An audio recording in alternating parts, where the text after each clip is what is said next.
Shalom à tous les hommes de Dieu, que la paix du Seigneur soit avec vous. Aujourd'hui, je parle encore de trois autres significations que le taureau nous enseigne dans la Bible. Donc ça, c'est la deuxième partie par rapport au 12e animal qui est le taureau. L'autre fois, j'avais parlé que le taureau représente Jésus-Christ et j'avais expliqué plusieurs choses par rapport à ce que Élie avait pris le taureau au mont Carmel pour le sacrifier. Nous avions expliqué les 12 pierres qu'il avait pris. Nous avions expliqué comment restaurer l'autel.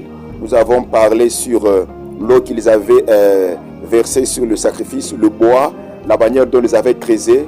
Nous avions parlé que ce taureau était Jésus. Le bois, c'était la croix.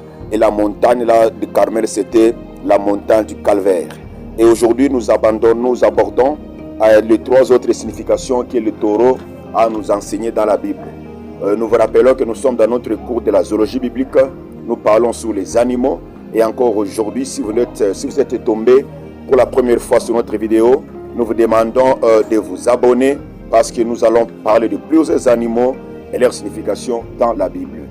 Les taureaux, nous avons expliqué et sa définition dans la première partie. Et deuxièmement aussi, le taureau peut nous parler de l'animal des sacrifices. Nous avons plusieurs versets dans les syllabus. Pour ceux-là qui en ont, savent déjà, ils voient. Nous avons Exode 29, 1 à 36. Lévitique 4, 1 à 21. Nous avons plusieurs passages. Mais je prends seulement Hébreux 10, verset 4. La Bible dit, « Car il est impossible que le sang de taureau et de bouc ôte le péché. » Donc le taureau était un animal qui était aussi offert en sacrifice pour le péché. Et son sang ne pouvait pas ôter les péchés parce qu'il est le sang d'un animal. Il fallait que le sang d'un homme, il fallait que le sang de Dieu incarné puisse couler sur la terre afin de sauver l'humanité. Donc le taureau était sacrifié comme tous les autres animaux, par exemple le bœuf, par exemple l'agneau, la brebis, la vache, le bouc.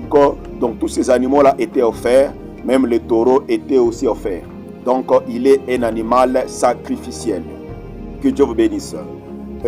Troisièmement, le taureau symbolise la force. Il symbolise la vigueur. Il symbolise aussi la fécondité. Parce que vous voyez, un taureau, vraiment, c'est un animal fort dont vous ne pouvez pas le tenir.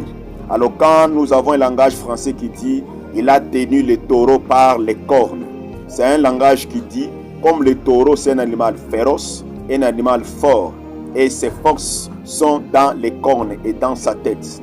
Donc lorsque vous tenez le taureau sur ses cornes et par ses cornes, donc vous avez usé de la violence, de la force pour maîtriser une autre force.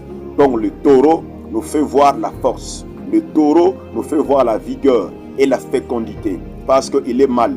Il est un animal mâle, il n'est pas castré. Donc il est capable, n'est-ce pas, de communiquer la fécondité. Lorsque nous voyons dans Job, chapitre 21, verset 10, la Bible dit « Leurs taureaux sont vigoureux et féconds ». C'est-à-dire que le taureau, il est symbole de la force, il est symbole de la fécondité. Nous avons même des catcheurs qui sont tellement, qui ont vraiment des paquets. Lorsqu'il se met là debout, vous voyez vraiment, celui-ci c'est un taureau. Donc il est fort, il a de la vigueur. Et troisièmement aussi, le taureau nous parle du diable. Il peut nous parler du diable.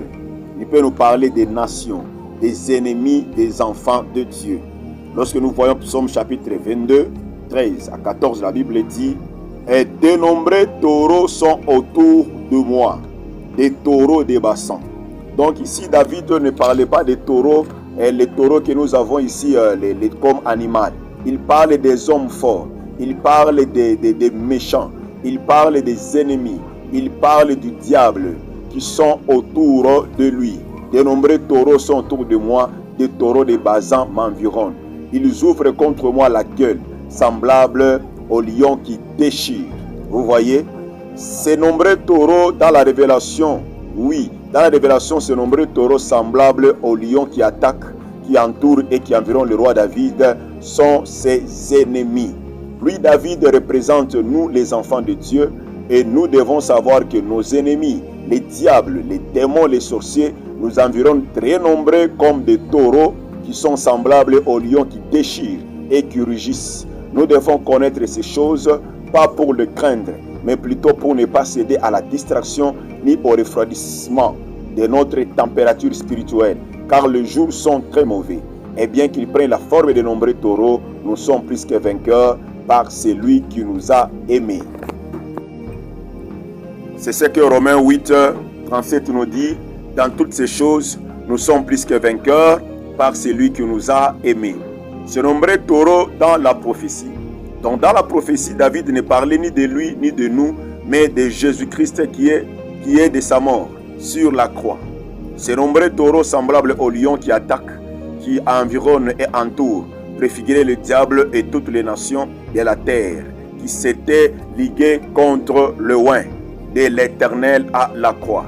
Actes 4, 25 et 28. C'est pour dire que le taureau peut symboliser aussi la force du mal, le diable, les démons ou les ennemis des enfants de Dieu. Parce que le diable vit la falsification. Vous voyez, prophétiquement toujours, ce nombreux taureau illustre toutes les nations païennes qui attaquent Israël avec la bête au milieu de la semaine de la grande tribulation. Que Dieu vous bénisse abondamment. Ça, c'est le taureau. Et prochainement, je vais parler de la vache. Si c'est votre première fois de tomber sur la vidéo, nous vous demandons de vous abonner, de commenter, de liker et de partager la vidéo. Que Dieu vous bénisse abondamment.